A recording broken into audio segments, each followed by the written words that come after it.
Assalamualaikum warahmatullahi wabarakatuh. Halo semuanya, kali ini saya akan menjelaskan tentang capital struktur dan leverage. Yang pertama, kita akan membahas tentang apa yang dimaksud dengan capital struktur. Menurut ahli keuangan IM Pandey bahwa capital struktur atau juga struktur modal mengacu pada campuran sumber dana jangka panjang seperti surat utang, utang jangka panjang, modal saham preferensi, dan modal saham ekuitas yang termasuk dalam cadangan surplus. Kemudian menurut ahli keuangan John J. Hampton bahwa capital struktur adalah kombinasi dari efek utang dan ekuitas yang terdiri dari pembiayaan aset perusahaan. Menurut pengertian lain bahwa capital struktur adalah perimbangan atau perbandingan antara modal sendiri dengan modal asing. Dalam pengertian ini, modal sendiri itu adalah modal yang ditahan dan kepemilikan perusahaan, sedangkan modal asing berupa utang jangka pendek maupun utang jangka panjang. Kemudian pengelolaan capital struktur bertujuan untuk memadukan sumber-sumber dana permanen yang digunakan untuk kegiatan operasional yang akan memaksimalkan nilai perusahaan. Tidak hanya itu, pengaturan modal ini memiliki fungsi untuk perusahaan, di antaranya ada memaksimalkan pengembalian, kemudian mengurangi resiko finansial, meminimalkan biaya modal, kemudian mengoptimalkan pemanfaatan dana, kemudian membantu perencanaan pajak perusahaan. Yang keenam ada fleksibilitas, yang ketujuh ada solvabilitas, dan yang kedelapan ada meningkatkan nilai perusahaan. Selain dari capital struktur atau struktur modal ini, terdapat juga istilah struktur keuangan dan struktur aset. Menurut Sartono bahwa struktur keuangan adalah cara perusahaan membiayai aktivitasnya, yaitu dengan utang jangka pendek, utang jangka panjang, dan modal pemegang saham sehingga seluruh sisi kanan neraca memperlihatkan struktur keuangan.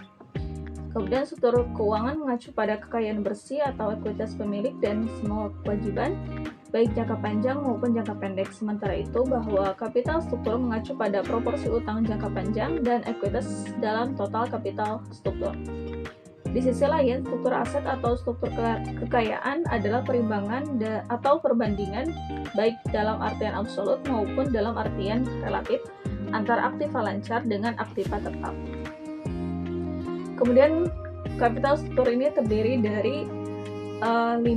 Yang pertama ada struktur aktiva, kemudian ada growth opportunity, kemudian yang ketiga ada ukuran perusahaan, keempat ada profitabilitas, dan yang kelima ada risiko bisnis.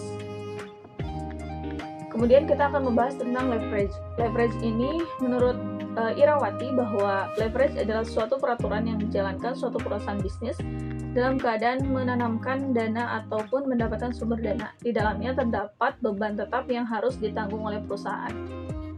Sartono mengemukakan bahwa leverage adalah pemakaian sumber dana dan modal oleh perusahaan yang mempunyai beban tetap sehingga laba investor dapat dikembangkan. Sedangkan menurut Sahrijal bahwa leverage adalah pemakaian modal dan sumber dana oleh perusahaan yang mempunyai beban tetap. Sumber dana ini berasal dari utang. Utang ini memiliki bunga yang dimasukkan ke dalam biaya tetap sehingga laba potensial dari investor dapat dikembangkan. Kemudian ada juga leverage ratio. Leverage ratio ini adalah perbandingan antara jumlah utang dalam perusahaan dengan total aset. Leverage ratio ini adalah kemampuan suatu perusahaan dalam memenuhi kewajiban utangnya dengan jumlah aset yang dimilikinya. Adapun jenis-jenis dari leverage ada 3. Yang pertama ada leverage keuangan. Yang kedua ada leverage operasi, dan yang ketiga ada leverage gabungan. Di sini ada 5 rumus untuk menghitung leverage. Yang pertama ada menghitung rasio utang terhadap aset atau juga disebut dengan debt to asset ratio. Rumusnya ada DAR sama dengan total utang dibagi dengan total aset. Kemudian yang kedua ada rasio utang terhadap ekuitas atau disebut juga debt to equity ratio.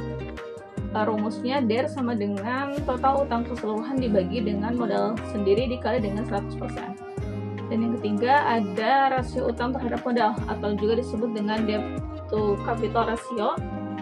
Rumusnya adalah DCR sama dengan total utang saat ini dibagi dengan total utang ditambah total ekuitas.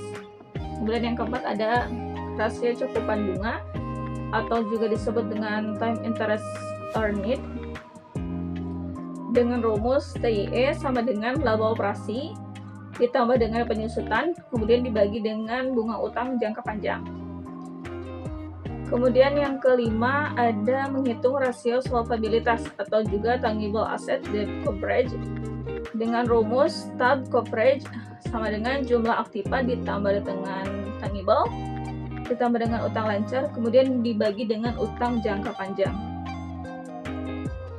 Kemudian ada manfaat dari leverage. Yang pertama ada dapat menilai dan melihat kemampuan perusahaan untuk memenuhi kewajiban yang bersifat tetap. Misalnya membayar angsuran pinjaman dan bunga dari pihak kreditor. Kemudian yang kedua ada mengetahui kedudukan perusahaan atas kewajiban ke pihak kreditor. Yang ketiga, menilai besarnya pengaruh utang terhadap pengelolaan aset. Yang keempat ada dapat melihat besaran nilai aset perusahaan yang dibiayai oleh utang. Yang kelima adalah melihat dan mengukur seberapa besar porsi dari modal yang dijadikan jaminan utang jangka panjang oleh perusahaan. Yang keenam, mengetahui kesetimbangan antara nilai aset seperti aktiva tetap dengan modal. Dan yang terakhir, yaitu dapat mengetahui total dana atau modal pinjaman yang dalam waktu dekat akan jatuh tempo. Mungkin hanya itu yang bisa saya bahas. Terima kasih. Wassalamualaikum warahmatullahi wabarakatuh.